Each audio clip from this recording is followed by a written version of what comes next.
திரு மணிகண்டன், எப்படி பார்க்குறீங்க இந்த பிணை 471 நாள் பிணை இப்போ வந்திருக்காரு, அவர் காழ்ப்புணர்ச்சி இருக்குது அப்படிங்கிற குற்றச்சாட்டையும் முன்வைக்கிறாரு, நீங்கள் எப்படி பார்க்குறீங்க?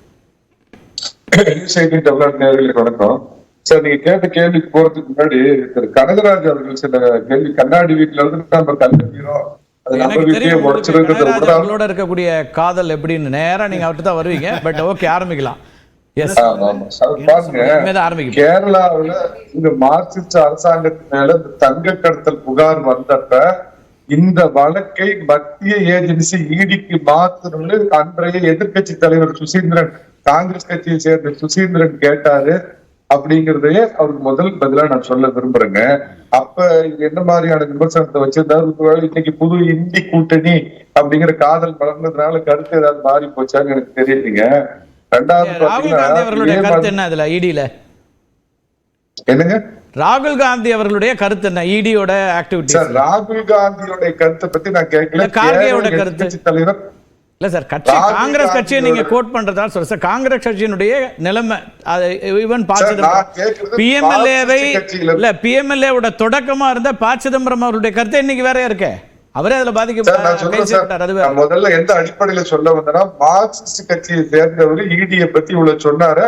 உங்க மார்க்சிஸ்டுக்கு எதிராக கேரள எதிர்கட்சி காங்கிரஸ் கட்சி தலைவர் என்ன கேட்டிருந்தார் அப்படிங்கறத சொன்ன. அடுத்தது வர்றேன். கேஜ்ரிவால் மேல இதே மாதிரி புகார் வந்தப்ப ஆரம்பத்தில் இடி இது விசாரிப்பது சரி அப்படின்னு அதை ஏற்றுக்கொண்டது காங்கிரஸ், அவர் மேல புகார் சொன்னது காங்கிரஸ். அப்புறம் இந்தி காதல் வந்த உடனே கப்ப சிப்புன்னு அவங்க இருக்கிறாங்க அப்படிங்கிறது பாவம் கனகராஜ் சாருக்கு தெரியாம போயிடுச்சு.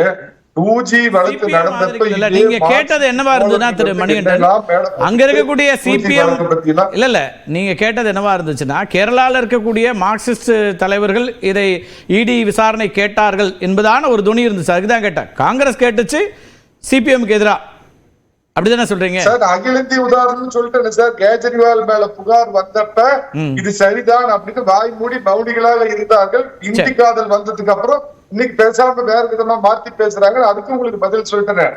2G ஊழல் புகார் வந்தப்ப இதே மார்க்சிஸ்ட் தோழர்கள் மேடை போட்டுட்டு என்னென்னலாம் இந்த ராஜாவை பத்தி பேசினாங்க. அதோட முக்கியமான விஷயம் சொல்றேங்க, ஏதாவது ஆதாரங்கள் கிடைக்குமா அப்படின்னு ஸ்பெஷல் நீதிமன்றத்துல அந்த 2G வழக்குல நீதிபதி அமைதியா நான் தினமும் வந்து உட்கார்ந்துட்டு இருந்தேன். ஆனா எந்த விதமான ஆதாரமும் கிடைக்கவில்லை. அதனால் அவரை வெளியிடுற சூழ்நிலை ஆகி போச்சுங்கிற ஒரு நிலைமை வந்தப்ப அப்ப தோழர்களோட நிலைப்பாடு அது என்ன அப்படிங்கறதையும் கொஞ்சம் அவர் கனகராஜ் சொன்னாருன்னா எனக்கு சரியா இருக்குங்க.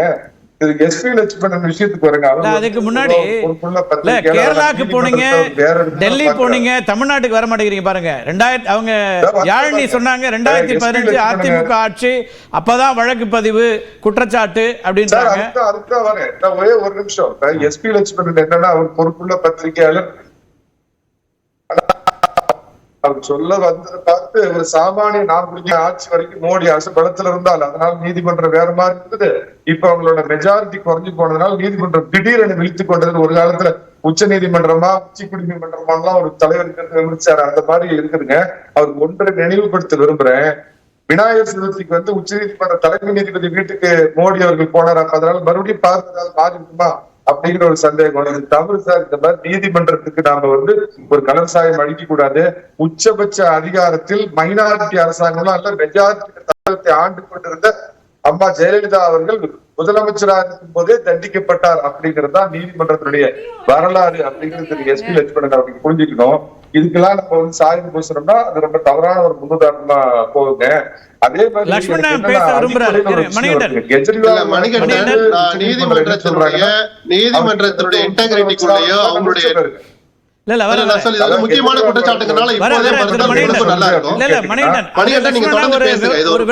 குற்றச்சாட்டு நீதிமன்றத்துடைய செயல்பாடுகளுக்கு யாரும் சாயம் பூசல. நீங்களும் அதை செய்ய வேண்டாம், நானும் அதை செய்ய மாட்டேன். ஒரு பத்திரிகையாளர் தான்.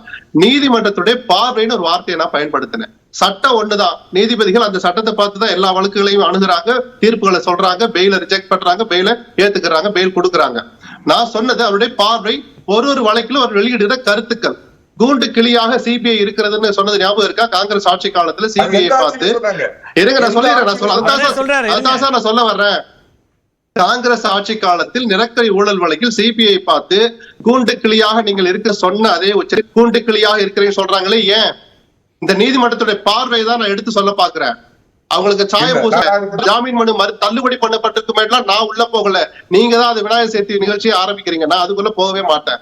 நான் நீதிமன்றத்துடைய பார்வையை மக்களுடைய பார்வைக்கு வைக்கிற ஒரு பத்திரிகை தான். நீதிமன்றத்துடைய பிரச்சனை அல்ல, நீங்க சொல்றது அந்த அர்த்தத்துல தான் இருக்கிற. தாமரைக்கணி ஓங்கி தட்டினார் சபாநாயகர் சொன்னார், அந்த மாதிரி மூஞ்சில குத்துனாருங்கிறத வேற விதமா சொல்ற மாதிரி நீங்க நீதிமன்றத்தை நாங்க விமர்சனம் பண்ணலங்கிறது பாக்குறவங்க அந்த மாதிரி பொருள் கொள்ளக்கூடிய அளவுல தான் நீங்க விமர்சனம் தெளிவுபடுத்தினாரு. நான் அப்படி பார்க்கல, நீங்களும் அப்படி பாத்திர வேண்டாம், அப்படி ஒரு பொருளை கருத்தை சொல்லிட வேண்டாம். கருணாநிதி ஆட்சி 2006 11 வரைக்கும் மைனாரிட்டி அரசாங்கமா இருந்தது. அப்ப பாத்தீங்கன்னா தமிழ்நாடு மெட்ராஸ் உயர் நீதிமன்றம் வர தீர்ப்புகள்லாம் ஒரு மாதிரியும், திமுக மெஜாரிட்டியில இருக்கிறப்ப வர்ற தீர்ப்புகள் ஒரு மாதிரியா இருந்தது. அதனால நான் அந்த பார்வையை பார்க்கலைங்க. முக்கியமா இந்த மத்திய அரசு வாய்தா வாங்குது அப்படிங்கிற ஒரு குற்றச்சாட்டை நான் வேற விதத்துல பாக்குறேன். சமீபத்துல இந்த ஒரு அரசியல் சரிவு ஏற்பட்டிருக்கு பாஜகவுக்கு. ஆடியோ சரி பண்ணிட்டு வந்துடலாம். திமுகவுக்கும் பாஜகவுக்கும் ஒரு ஆடியோ கிளாரிட்டி இல்ல, அதனால அவங்க இந்த மாதிரி வாய்தா வாங்கினாங்களா அப்படிங்கிற ஒரு இயல்பான சந்தேகம் எனக்கு வருதுங்கிறதுல மாற்று இல்லைங்க. இல்ல நான் வரேன் மணிகண்டன், நான் உங்கள்கிட்ட திரும்ப வரேன். கொஞ்சம் ஆடியோ சரி பண்ணிட்டு உங்கள்கிட்டே வரேன். உங்க நேரம் கொடுக்கணும், நிச்சயமா உங்கள்கிட்டே வரேன்.